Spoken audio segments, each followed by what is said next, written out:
Even the concept of that sounds terrible, frightening. We throw away more work than most people ever create. We should do our next call in my Darth Vader mask. Have you ever gone and made a meal for yourself and ate it and then gone back to sleep without noticing? Like, what? No. That's not where this conversation was going, Evan. I'm dreaming, oh, I believe in this dream I've been dreaming, oh, I'm dreaming, oh, I believe in this dream I've been dreaming, oh. How is that? Any better? Oh, wow, that is voice of God in my ears there. Let's turn, we got a turn test down. Turn test down. You know how many people would wish they could turn test down? Gosh. I just did. That's going on my gravestone. We just finally managed to turn test down. Yeah, we just need to have her on a Zoom call. Yeah, right. So, okay, well, let's go. Here we go. So this will be an interesting episode. One, I don't remember, like I didn't have any homework from last time, which is weird because looking through my notes. You were working on setting boundaries, and you were working on your Just Woke Up challenge, which I see you have succeeded at. And I suspect it's no longer a challenge. It's still fun. People are joining me on it. Yeah. You know, I'm posting That's some good. of them. Although not everybody gets reposted on my account. You have to look brutal. Like people are doing it half an hour after they wake up and they're all happy. Yeah, I saw that. There was some cheating going on there. I saw that. You know, it's perfect hair. Yeah. Like, come on. You didn't just wake up. We gotta see. Unless you look like garbage, I'm not posting it. Exactly right. I've been up 6 hours to look like this. But I did say I did it for a few days, and for me it wasn't a challenge, so I stopped doing it. I thought there's no point doing it. It's not hard, so I'm not doing it. It's not hard. I'll do it. Yeah, I kept it up. Setting boundaries though. Okay, so I'm channeling Dr. Tess today. Let me tell you a quick story, then we can get into whatever we're gonna do. Yeah, because I need to pick on something. I need to pick at something with you, but you go first. Oh, okay, good. I have an agenda. Oh, you do? Oh, okay, quick. So I'll go quick then. So I haven't slept properly in 3 days. That was my agenda. Okay, great. And for things that are all short term, like it happens, right? Like I had my sleep study, then I had to wake up early to take Nina to the airport, and I could have let her take an Uber, but I wanted to take her to the airport. And then last night we're preparing a massive launch on my YouTube channel, and I need to get stuff done. So anyway, 3 days of very poor sleep, and after 3 days, now I'm starting to feel it. And so I wanted to preempt Dr. Tess because I felt like something was coming today. And so I channeled Dr. Tess, and I went and I got myself a nice drink. So I got some Bailey's on the rocks here. That's how you channel me? You get alcohol? Oh my God, Evan, what am I teaching you? That's how I channeled. I felt that was just the right thing. Like, what would Dr. Tess do? And I feel like this is... I feel like she won't be joining me at 8 a.m. on a Saturday, but you never know. And so, if there was a Negroni on offer, I could be tempted. But with this view and a Negroni, I don't care what the time is. But so this is channeling some self-love. I don't remember the last time I had a drink, to be honest. It's channeling some self-love and preempting Dr. Tess with her agenda. So now I'm ready to go. Well, I have a bunch of mentoring clients. One in particular was the ringleader here, who they've created a hashtag, Smacked by Tess. So they know when they're in trouble with me because they know that they've not done the thing they need to do, and it will no doubt end in the hashtag Smacked by Tess. Oh, okay. So they'll be watching this and thinking, oh my God, Evan just got smacked by Tess. Because I'm worried about your self-care. Well, this is it. This is self-care right here. No, that's self-indulgence. I'm happy with self-indulgence. Yes, that's a form of self-care. Let's just take a little moment to say that we are not advocating alcohol to solve your Well, no, problems. this isn't weeds. This is Dr. Tess, not. I do not advocate, and truth be told, I don't drink very much, but when I do, I enjoy it. So, and that's not to say I binge either. I do not binge drink either. Self-care. So self-care. So your sleep is obviously a problem because you were having a sleep study done this week, and you and I had a little bit of private chit chat, which ended with me wanting to swear at you. Nice. Wow. All right. Yeah, I know. You really triggered me, man. Sleep is one of those things that we can actually do some things about. Like, we can actually do some psychological things to make sure that what's happening with your sleep is actually, you're primed, and your brain knows that the next step in the process is sleep. So people talk about sleep hygiene, and that's really, sleep hygiene is about a number of things that work for you to get your brain ready for sleep. So did they talk to you about this at all when you did the study, or when you were approaching going to the study? So we didn't, I mean, even you and I, we didn't dive into the reason for the sleep study. I sleep 8.5 hours a night. Yep. But I'll still wake up tired. Yeah, right. And they said that that's not normal. So in terms of my like regular routine self-care kind of stuff, we'll start winding down the evening after dinner, and then like take Nina, go for a walk with the dogs and watch a show together, and all usual stuff to wind down and get ready for sleep. So usually by 11 o'clock I'm in bed, and then 7:30 I wake up. If I get my 8.5, I'm ready to go for the day, but I'm still, I mean, you see me in the morning, I'm tired in the morning, and they said that that's not normal. If I'm getting less, a 1 or 2 day, I can handle it and just get through it, and it's the best. Let's go. I'll deal with it. But if it's like this, like 3 days in a row, then it's like today, I'm not going to do anything else today, right? So I'm having my drink. I'm talking to Dr. Tess, hitting New York, but it's just, I need to make sure I'm in bed. Maybe I'll sleep 10 hours. I don't know. So my family physician was concerned that, okay, that if you're in bed for 8.5 hours, normally people are coming and saying, like they're sleeping 5 or 6, and then they start crashing out. If I was sleeping 5 or 6 every day, I would like pass out and die.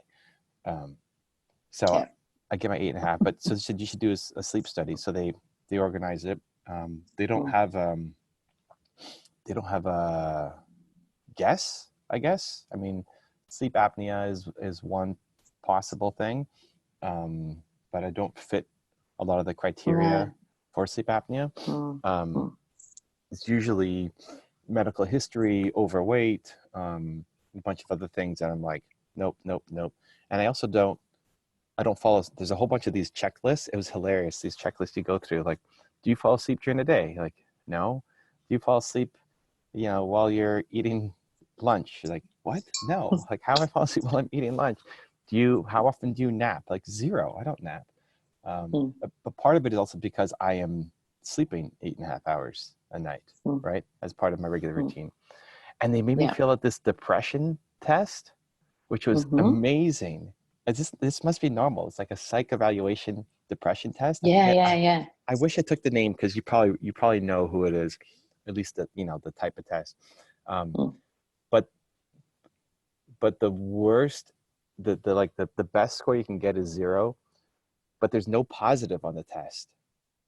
It's like, so it was like, one of the questions would be how much. But you wanted to win. No. I mean, there were four possible answers, and so like one question might be like, how much do you hate yourself? And then it's like, not at all, not a lot, sometimes, or all the time, right? And so okay, so not at all, but where's the like, I love myself? Where's that? Like, that's not even. And so there are 20 questions or something on there, and they're all that kind of format. Like, man, people are really down on life. Like if they have to Yeah. give out this survey. Yep. Yep. So I went straight zeros across the board. Yeah. But I was Yeah. feeling like there was a couple times I'm like, wow. Yeah. Like, wow. Yeah. And then on the sleep side, similar questions of like, how often do you get up in the middle of the night and sleepwalk? Like 0. Have you ever gone and made a meal for yourself and ate it and then gone back to sleep without noticing? Like, what? No. There are some really interesting sleep disorders, and obviously they're looking for, they're ruling out any mental health concerns as well, because one of the things that, depression affects multiple systems, and so sleep, appetite, weight, there are many things that can be affected by depression, and so one of the things they want to rule out is depression. Yeah. I mean, it makes sense. Just those questions were, I don't know. They were crazy. Yeah, confronting, right? Yeah, confronting. Yeah. But that's depression. Yeah, that's what depression looks like. That can be really. That's why it's so scary for people. Yeah. Especially if it comes out of the blue. So my question for you was about. Okay, so sleep hygiene. Sounds like you've got a good sleep routine, because you have a routine that you follow most nights, and you wind down at a certain time, and you get that last little bit of exercise. You go to bed at a regular time. You get up at a regular time. And they're kind of like the really basic level sleep hygiene questions. Beyond that, you're looking at what else are you doing, like, caffeine, alcohol, any kind of stimulants, even, nicotine. I know you don't smoke, but, all those sorts of questions you'd then be asking, and looking for any root causes of overstimulation before sleep. Some people will say, I do all the things, it's all really good, I come and still I'm not sleeping, and it turns out they're in bed with their phone wondering why they're not asleep, or they're in bed with their TV on wondering why they're not asleep. But it sounds like you've got the basics covered with your sleep hygiene. But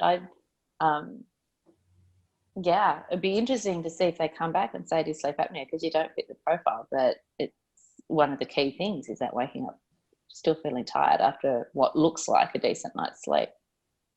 Yeah, that's a concern. And then also things like I don't wake up with I don't have loud snoring. I don't wake up not being able to breathe. People wake up and they can't breathe. I've never had that. Yeah, I mean, I don't drink caffeine past 2:00 at night. In the afternoon. We don't have phones, or there's no TV in the bedroom at all. Doing all the right things then. Yeah. It's just what's it's not debilitating that I can't live with it. It just means I need to get 8.5 hours sleep. But hey, if I can get 7, that gives me an hour and a half a day to go out and change the world, right? So yeah, right. Have you experimented with going to bed earlier? Has that made any difference?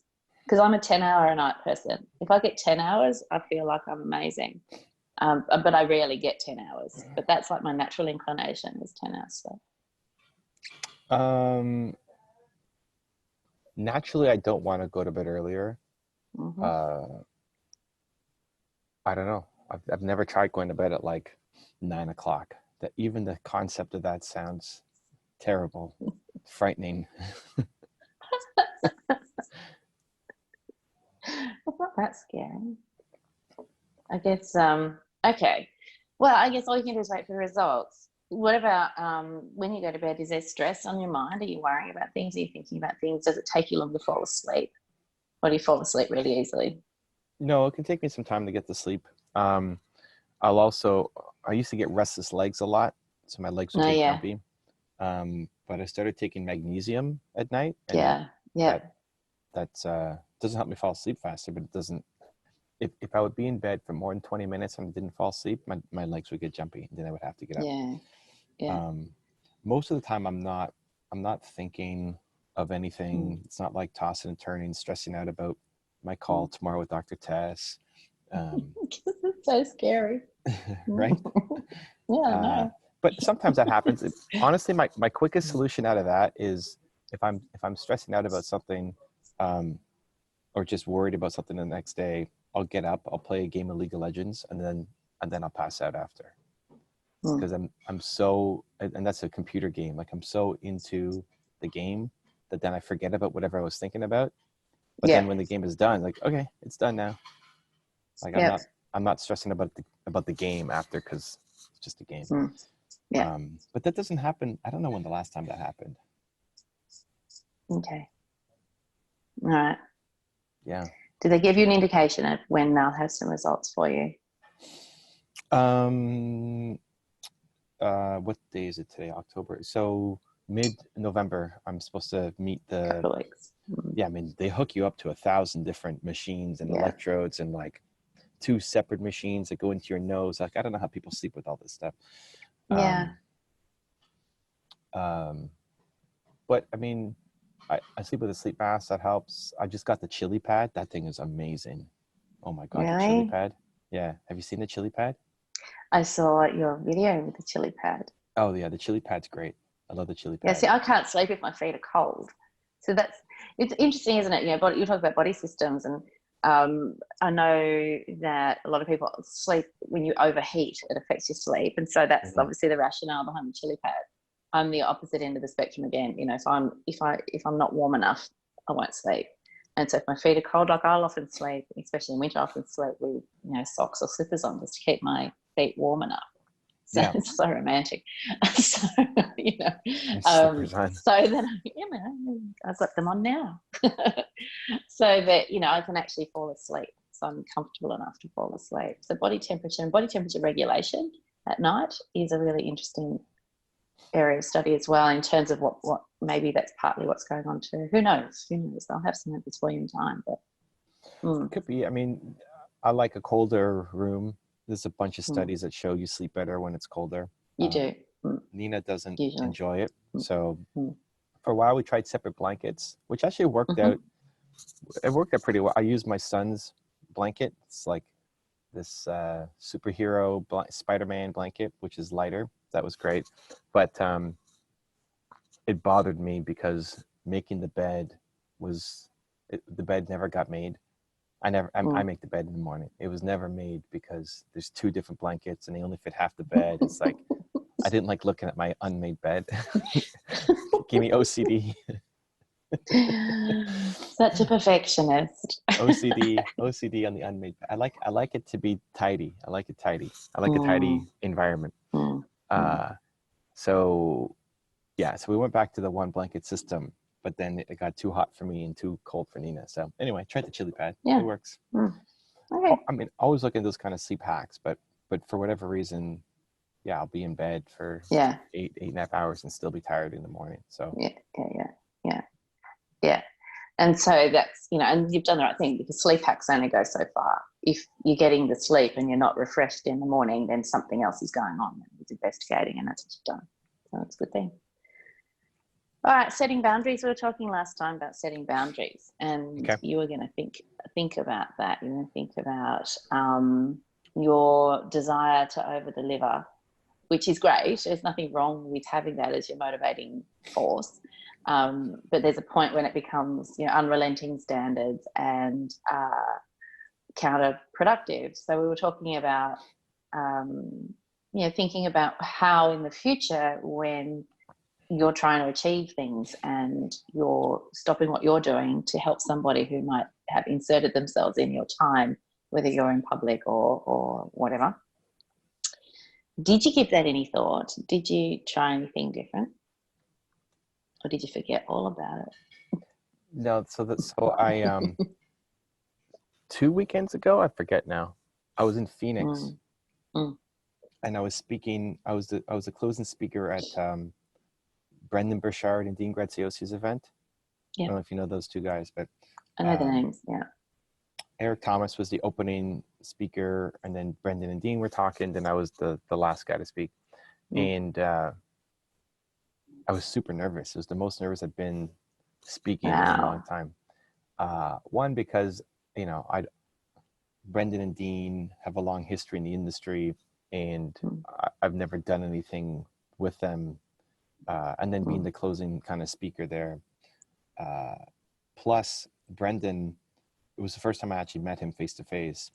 He was doing an interview backstage, and he said, I'm going to finish this interview so that I want to make sure I come and watch your speech, which is extra nerves because now it's like, oh my God, Brendan Burchard's going to sit down and watch. Usually people backstage, you're not watching each other's speeches. You're all hanging out and then it's your turn to go up, right? So extra nerves. And there was a moment backstage. So how I usually prepare for stuff, I'll prepare and think of what I'm going to talk about up until the actual event. But then day of, all I think about is how I'm going to start. I just have to remember, okay, this is how I'm going to start. And then I just trust everything will take over. I had a moment like 10 minutes before I went live. I'm backstage, walking around and like, oh my God, how do I start? I forgot how I'm going to start. What do I say? What do I say? How do I start? What's the starting point? I totally forgot what I'm supposed to say. And I'm like having this panic attack moment.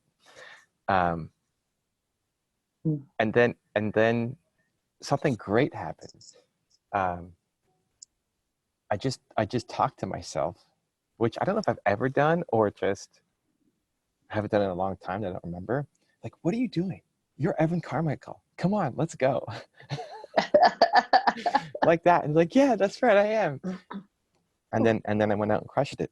And what was interesting about that was I was supposed to, when I landed on the first day, I was supposed to speak on the second day, but then last minute they wanted me to come and speak on the first day. So I basically just got to my hotel room and the hotel phone rings and they call me down and say, hey, Evan, can you speak right now? And I'm in the middle of practicing. I'm like, yep, of course I can come speak right now.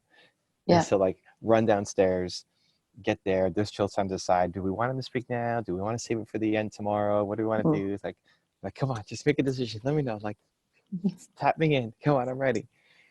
And then they decide, no, we keep to the original plan. Like, oh, okay, fine. Okay. So go back upstairs, practice, and then come down again the next day and do it. But just the moment of doubt and the feeling of nerves and pressure of, it's still a fear of disappointing, right? Like not just the people who are out in the audience, but these are all people who paid like 5 figures over the year with these guys. So they're not just free public workshop kind of thing, right? These are important people to them. And honestly, grand scheme of things, if I go up and tank, it doesn't matter. They still had a great, 4-day event or whatever it was. But still, I don't want to let them down. I don't want to let Dean and Brendan down. And so the moment of like, oh my God, I don't know if I can do this. I'm panicking. Like, not quite a panic attack, but like close, right? So anyway, I don't think I told you that story because that happened in between. No.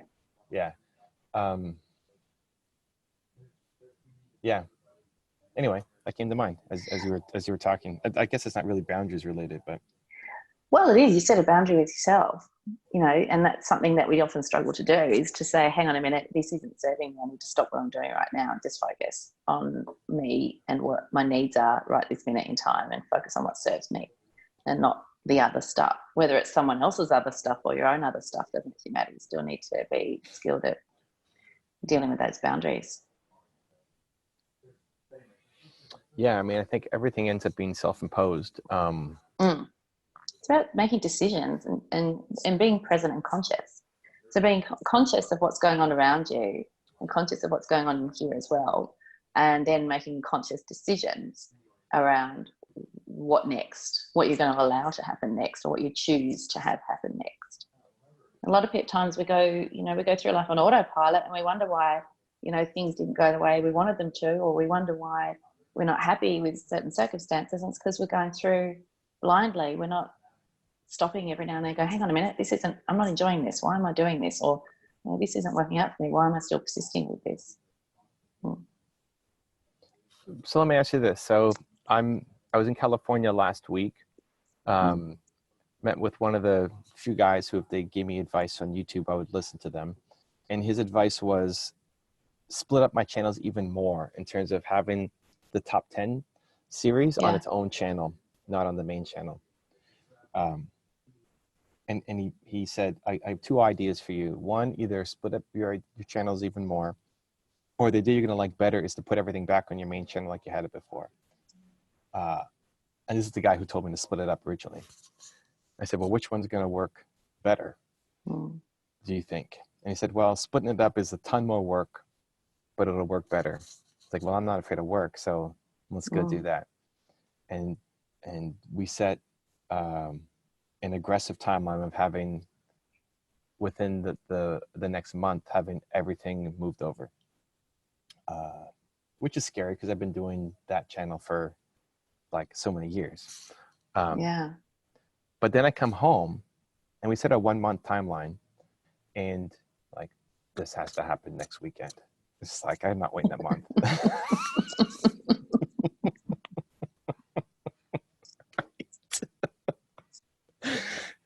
Why am I not surprised? Right? Like, what are we doing here?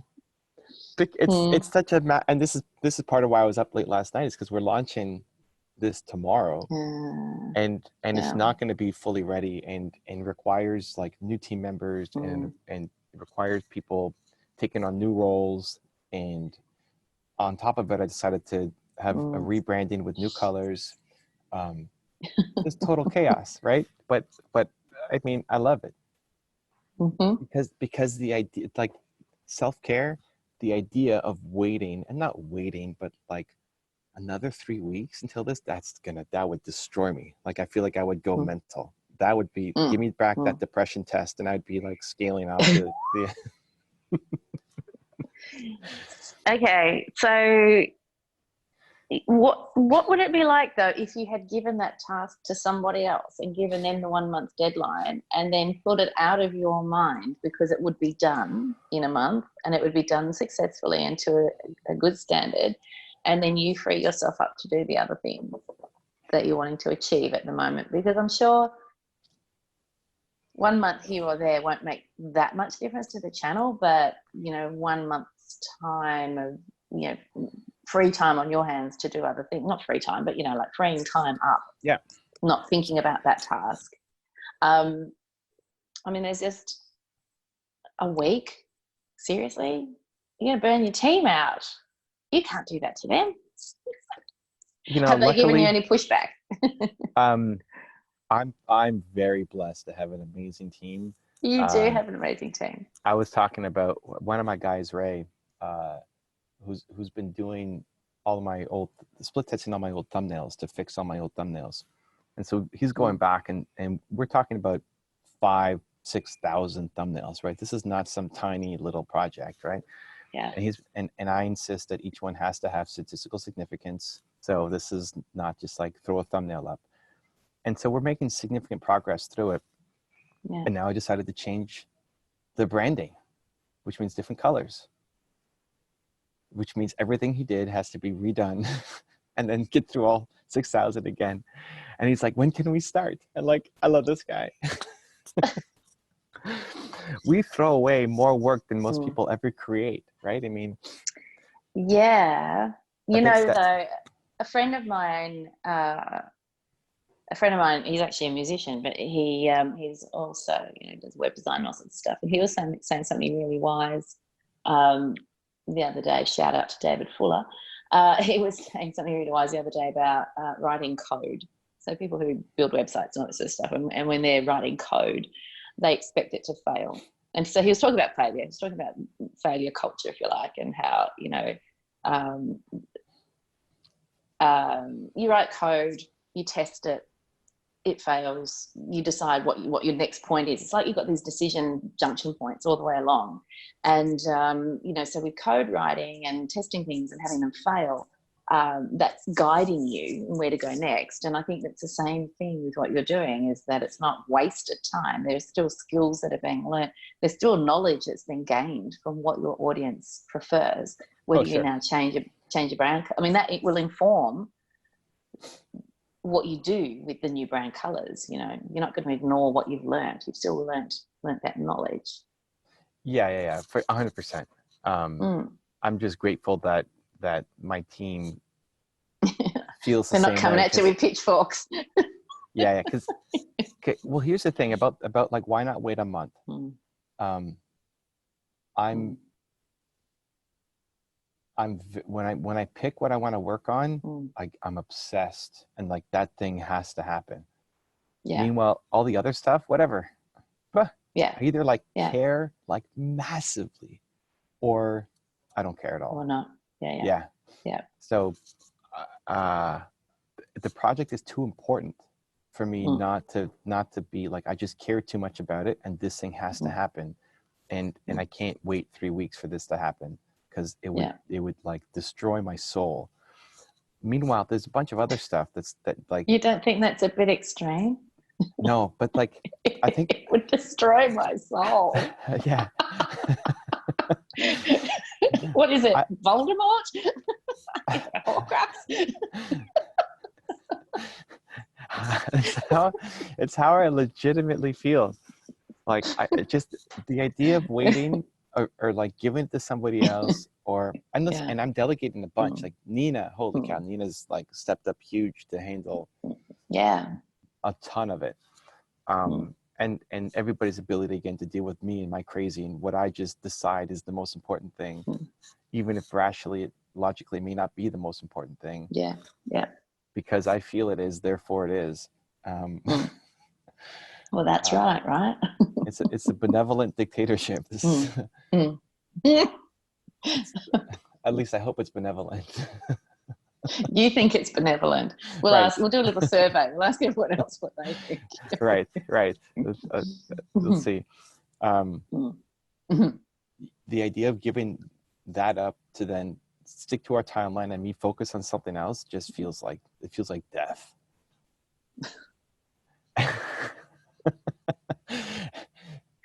and maybe I'm wrong on this, but I feel like that's ultimate self-care. Okay, well, there's plenty of writing about the impact of having unrelenting standards. So it depends on whether or not are you using this kind of stuff against yourself, or whether. So is it, is this stuff, does this energizes you? I know it. I know the answer to the question. Right? It energizes you, right? And it doesn't stop you from doing other things as well, and it doesn't stop you from progressing. You think about the stereotypical perfectionist who's stuck looking for the perfect, and so they don't start because they're too scared of it being imperfect, right? And that's like the dark side of the coin with unrelenting standards. So my only thing, I guess, with the sleep thing on one side of the fence, and this, I say pressure, you say tomato, I don't know, but on the other side, tomato, whatever you want to call it.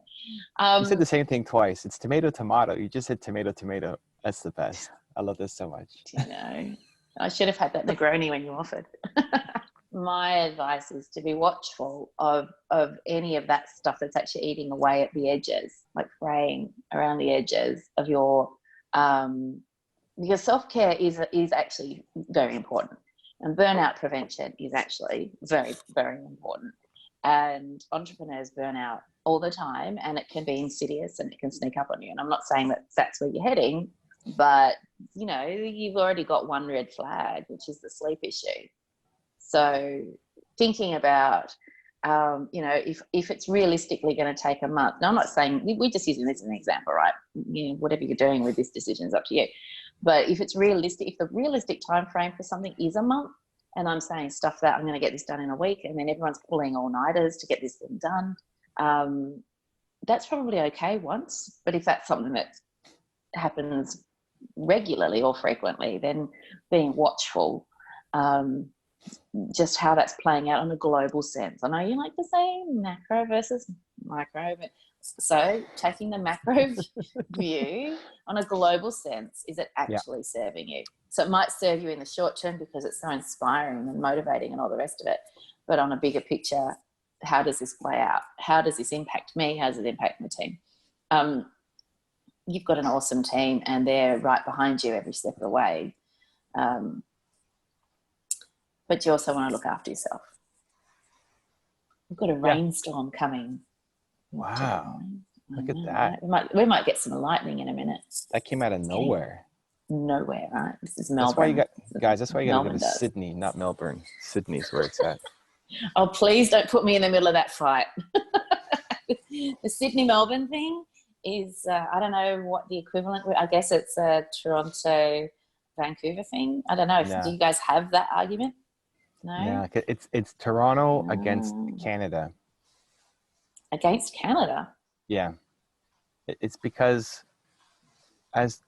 Toronto is 10% of the country, and it's a giant country. Like Canada's huge. Geographically, and so even looking at our elections that just happened, the party that won only basically like West Coast, they won 0 seats.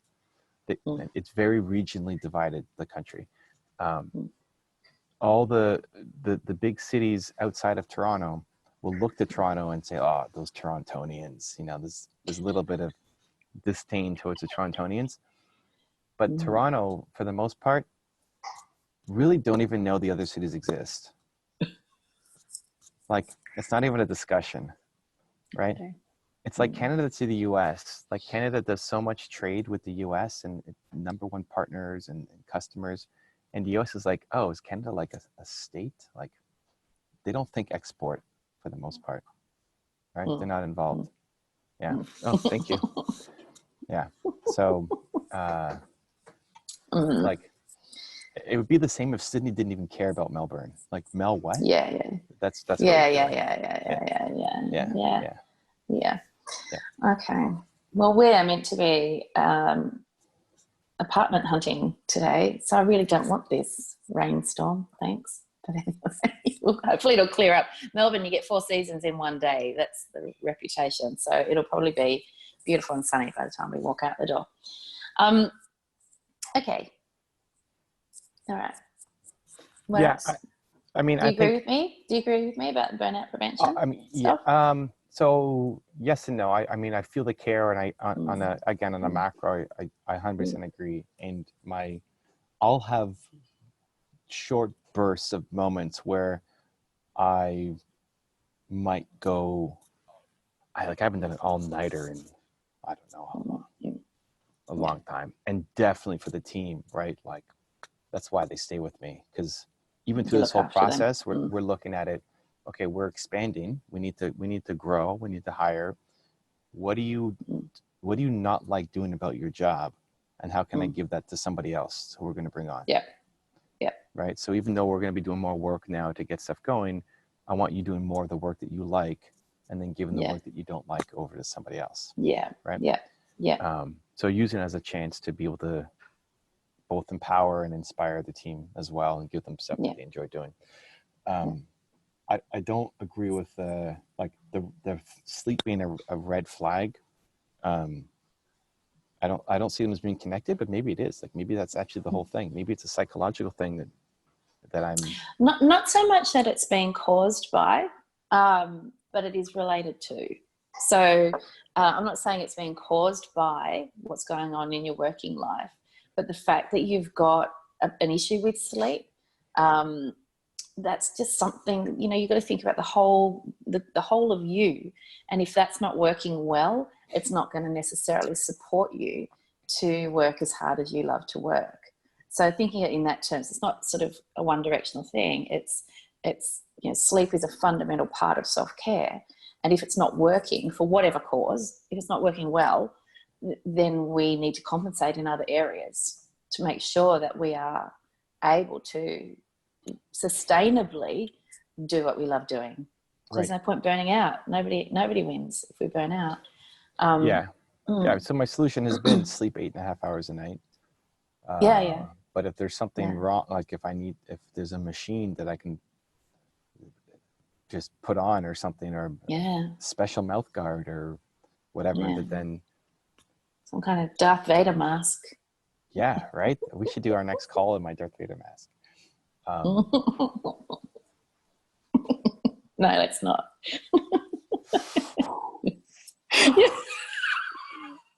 I think that would crush. Yeah, that would win so many things. So like tomorrow I'm very hyper conscious over life and balance for me, for Nina, for the team, and sometimes we push it but it's not. I was telling Mark today on our podcast that, you know, you are what you consistently do. Yeah. So tomorrow we're launching the channel. We may not have all the thumbnails ready to what I want, which means I might be doing thumbnails tomorrow. And Saturday is my day with Nina, typically, and we're in New York. But I might spend a quarter or half the day doing thumbnails if my team didn't get it ready to what I need for launch. And if I was doing that every week, then Nina and I wouldn't be together, right? I mean, I wouldn't have a wife. So that's right. It's not what happens in the one-off, it's what you consistently do. Yeah. 3 nights of no sleep in a row, or when I say no, it's like, you know, well, maybe 2 hours the first night and then like 5 or 6 the next. Yeah, not enough. Absolutely not enough for you. Yeah, it's not sustainable, and you know that, and that's, you know, that's. But I don't. That's really not a problem because you know that that's not that's not the ongoing issue. That's not the main. It's not a consistent thing. Yeah. Right. There's a bunch of random things that happen all at the same time, which happens sometimes. And which is why it's self-care. Cheers, you know, day. Yeah. But that's today. It is. Yeah. You know, I drank Bailey's on my wedding night, so I have very, very fond memories of Bailey's. So enjoy that Bailey's. It's almost gone. I am. Oh, there you go. You are. I don't like the taste of alcohol for the most part, so it's easy not to drink. Yeah. Oh, you'd hate a Negroni then. You can't have those.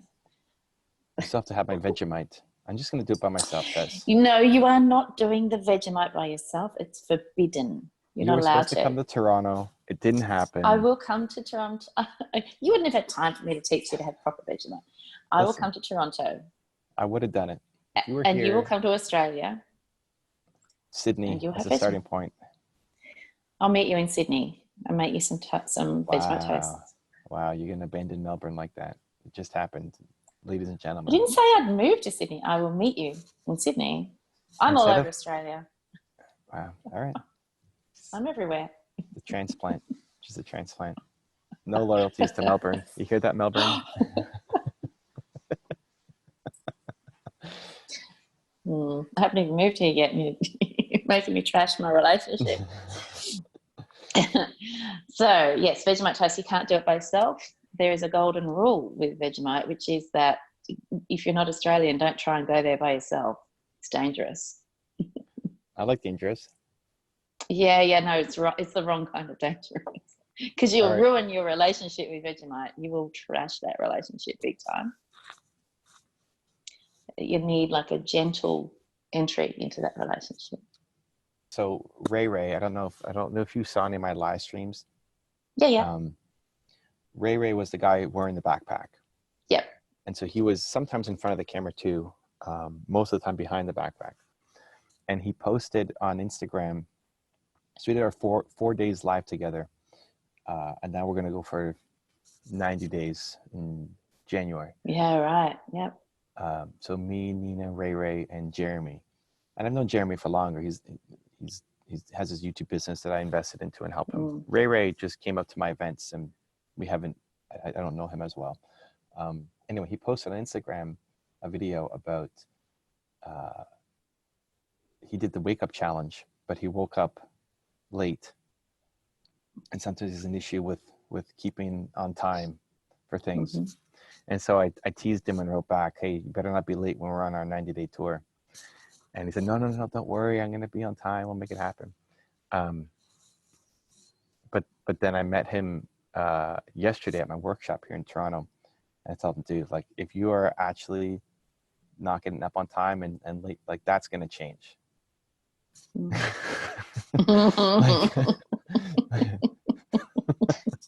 Like, there's no way we can be together for 90 days all day long and you're like sleeping in and not getting your stuff done. Like, there's no way that's gonna happen.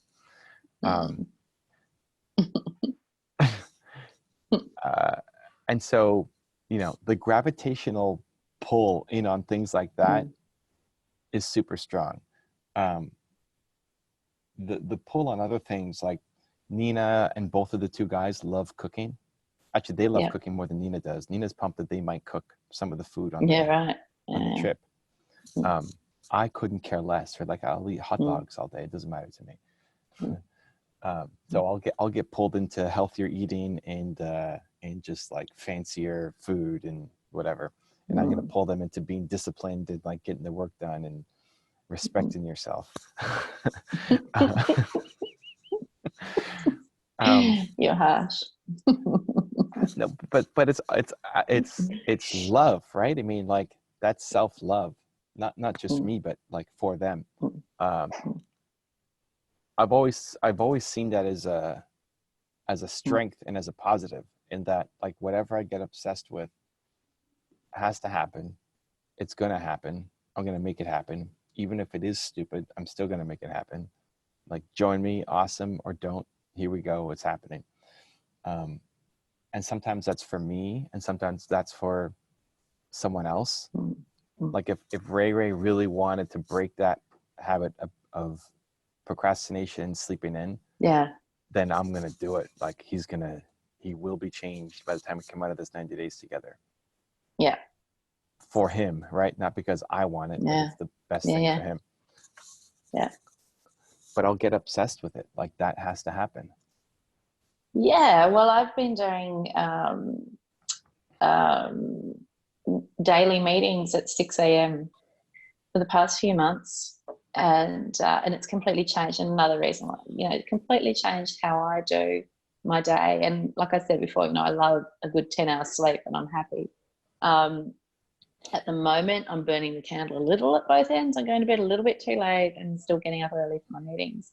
And the woman I'm working with on this, she started this other thing where we're meeting at 5.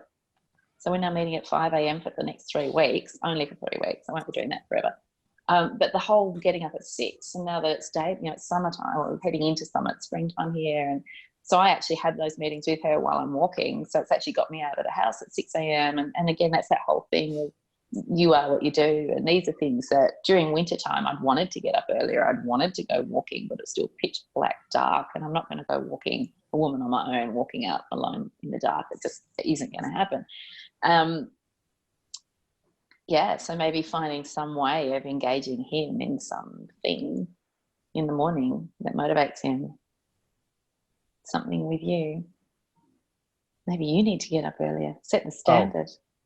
I don't even know. I'm not worried about the how. It's going to happen. But he's already committed to not slacking off. So it's fine. Yeah. But it's the singular focus. Like, if the person in front of me doesn't do the thing that they need to do to get to where they need to go, it's like, it's death to me. It really is. It's everything. Like, that has to happen. And because I believe in it so much, then they start to believe in it, and they do it. Yeah. I guess so. There is that contagion effect. Some of the things that we talk about, and this is certainly something I play on with my mentoring clients. And I know that it's not very fair to them, because I have, before I was a psychologist, the story, before I was a psychologist, I was an actor. So being in front of a camera doesn't faze me in the least. And for my mentoring clients, so many of them, as with yours, one of the biggest challenges is to ask them to do a live stream video, because they can't control the outcome. They go live, it's warts and all, it is what it is, and it's out there. And sometimes I'll catch that wave of my enthusiasm for it, and my enthusiasm for why it's important for building your brand and all that sort of stuff. And sometimes it's actually a deeper challenge. And again, as a mentor, then that's my job then to look at that. But yeah, you've got that personality. You've got that personality that carries people, and you're a wave. Evan Carmichael, the wave. You lift people up and carry them forward. Not that kind of a wave. That kind of a wave. Right, we're talking to a Sydney lover. I forgot. Right, ocean waves. Right. It's not how we default to think. I spent some time growing up on the Gold Coast in Queensland, and I was a junior lifesaver, which is they're called nippers, and And my favorite thing as a teenager in my young teens was to swim out beyond the back break, so beyond the first round of waves that form on the beach, and float. And just float. And it never occurred to me that, you know, there might be things beneath me that might want to have a taste. I would just float. And it was the most amazing thing. But yeah, I did actually have an experience that put an end to that for me. Never mind. Wow. You got attacked by a jellyfish or something? Did. Well, what happened was I was in a carnival, surf carnival, and a race. And I was quite a strong swimmer, and we were racing, very long race around, they put markers out in the water and you've got to swim around them and then run back up the beach. And in the time that it took for them to set the markers in the water and for us to get out there, a swarm of jellyfish had nestled around the first marker. And I didn't get stung, but I was in the middle of the pack. Huge race. This was a huge national competition of every age level. So, you know, Ironman level, you know, senior adult level, right through to the kids. So there were people everywhere. It was a massive event. And so I was in the middle of the pack, and all of a sudden you start hearing kids at the front of the pack screaming. And you're in the middle of the ocean and children are screaming. You don't know why they're screaming. It was absolutely terrified. We had to get rescued by rescue boats. It was very dramatic and very frightening. I didn't get stung, but it made me aware. I lost my ocean innocence. It made me aware of there being things in the water that can hurt you. And wow. So as a psychologist, you know, I know the things that I need to do. I don't live on the Gold Coast anymore, so I'm not out in the ocean. But it's that's not where this conversation was going, Evan. It went where it's supposed to go. It went where it was meant to go. Yeah. So that's something I work on. That's my little Achilles heel. And so whenever I'm at the beach, I do try and just get over that little voice that says, "Yeah, but there might be something scary in there." I tell that voice to shut up. Can you go swimming in the ocean again? Oh yeah, absolutely. Okay. Yeah. Just not super far out. No, I can. I don't, because I'm in the water with my kids, but I can. If I want to, I certainly can. And for me, it's very much, that comes back to that consciousness, being conscious and choosing and deciding. So I will feel that fear. I have that physiological reaction now. It's anyone who's experienced a trauma of any kind, I mean, mine was very low end of the spectrum, but you have that automatic reaction now when you're exposed to something that triggers a memory of that trauma. I have that feeling, and I choose not to let that dictate terms. I choose to do the thing anyway. You have a similar approach. You know, we do scary things or we do hard things. So I just consciously choose to do that anyway. Learning more about the world of Dr. Tess. Here we are. But you should see what happens when seaweed, you know, brushes against me. Yeah, it's like I've got jet propelled feet. I'm out of there. I'm already getting some ideas. This is great. Yeah. I'm not going swimming with you in Sydney. Let's just say that. This is great. Cool. Okay. Awesome. Okay. Well, we're getting up on our time. What's my homework? This has been an interesting episode. I want you focusing on what self-care you could ramp up. And I don't mean self-care like, you know, bubble baths and chocolate and that sort of stuff, but just thinking about the things that can you identify any areas that aren't serving your long-term sustainability as a business owner, your long-term sustainability, your burnout prevention? So that can be attitudes, it can be behaviors, it can be lifestyle factors, it can be any number of things. The burnout prevention focus for you, because we've got this red flag of a sleep issue. That is, so think about energy, right? Think about the fuel that goes in. Yeah, I don't see it as a red flag. I don't see the sleep thing as a red flag. I don't care what you see it as. Wow. Is that the Tess slap? Is it finally happening? You just got smacked by Tess. Absolutely. Did I? Yeah, you did. So think about energy. You've got food is one energy source. sleep is an energy source. Mm-hmm. And, there are other variables that go on that are energy depletions as well. So, substances, nicotine, caffeine, lack of exercise. There are all sorts of things that either add to your bucket of energy or deplete your bucket of energy. Because you're not sleeping properly, even though at this stage we don't know what the cause of that is, the fact is it is happening and it is depleting your bucket of energy. It's like your bucket of energy has got a hole in it. Still, I don't think it's a red flag, but all right. Okay. Oh, shut up. Who's Listen, got the words are PhD important. here, you or me? PH what? Come on. So what I want you to focus on is what else is depleting your bucket of energy, and thinking about if you've got something in your car that is affecting your car's fuel efficiency, you'd want to figure out what it was and you'd want to address it. Okay. Yeah. So it's not just the sleep thing. It's just, this is giving us an opportunity to look at, for you, what burnout prevention measures you could start thinking about now. Not that I think you're on the path to burnout, but I think every entrepreneur needs to think about these things. Okay.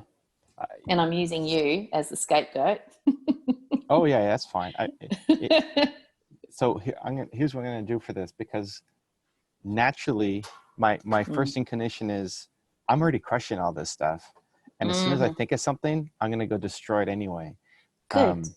But make sure but you tell me what it is. No, but that doesn't count, because that doesn't mean that's just me doing what I'm already. So I'm gonna spend some time, maybe talk to Nina too, and just try to push past that and say, okay, maybe I'm not crushing it. What if I wasn't crushing it? What would be wrong right now? And see if I come up with anything. That's a really good question. That's a really, really good question. Because I feel like I'm crushing this. Yeah, you are. No, but I'm not. Well, you are on a bunch of levels. But this has to be the mindset that no, this sucks. I'm failing. I need to fix it. Okay, so another question really is if you didn't address the sleep issue and you didn't fix that and get some assistance with that, what would be obvious to you how would that start to impact you over time? What would be the things that would start to crumble around you? And thinking about, well, what other scaffolds can I put in place to protect those things? What other safety nets can I put under myself? So it might be, I think about, I know that you're watchful of what you eat. I know that you exercise. I know that you aim for good sleep. But are the things that you're doing, are they all actually providing the right boost to the energy levels that you need for sustainability long term? Diet might be one thing. Even though you're healthy in what you eat, is it the right mix for you? Is it the right diet for you? That sort of thing might be something else. That's another factor to address. Because sometimes we put in place things that we think are doing us a really great service, and it might actually be counterproductive. So basically, I'm saying put everything on the table for investigation, and deciding what's actually serving me. Right. No, I hear you. And what's potentially not. Yeah. What can I do about that? Yeah. Yeah. Again, I feel like I do this regularly. So to actually good. Well, but I want to do your exercise, to not do it a disservice and just brush it off. I need to okay, instead of just doing what I normally do. Yeah. I'm gonna the other thing I'll add to that, something that I often talk about is self-care without self-compassion is not self-care. Oh yeah. So yeah. 1,000%. Look at you brushing me off. Oh, okay. No, Tess. You suck. That's terrible advice.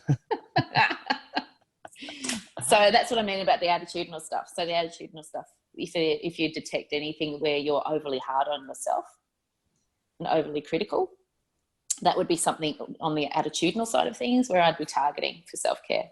Making sure that there's healthy self-compassion in there as well. Watching out for those unrelenting standards. Okay, I'm going to tell Mark Drager. Tess told me to have more self-compassion.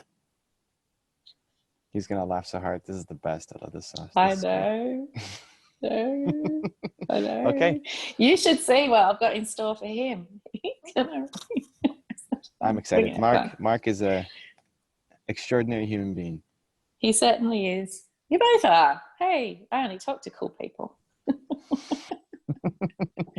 Luckily, I've met so many. All right. Now, as I told you, the weather is now sunny. So we've had our rainstorm. The sun is now shining. I can go and look at my potential Melbourne home. Wish me luck. All right. You got it. I love it. Pay attention to the energy the home gives you, Jess. Oh, yeah. Totally. Got that. Cool. Thank you for the love. I appreciate you. Always. Back at you. Talk to you soon. See ya. If you want to know why your comfort zone is destroying your life, check out the video right there next to me. I think you'll enjoy it. Continue to believe, and I'll see you there.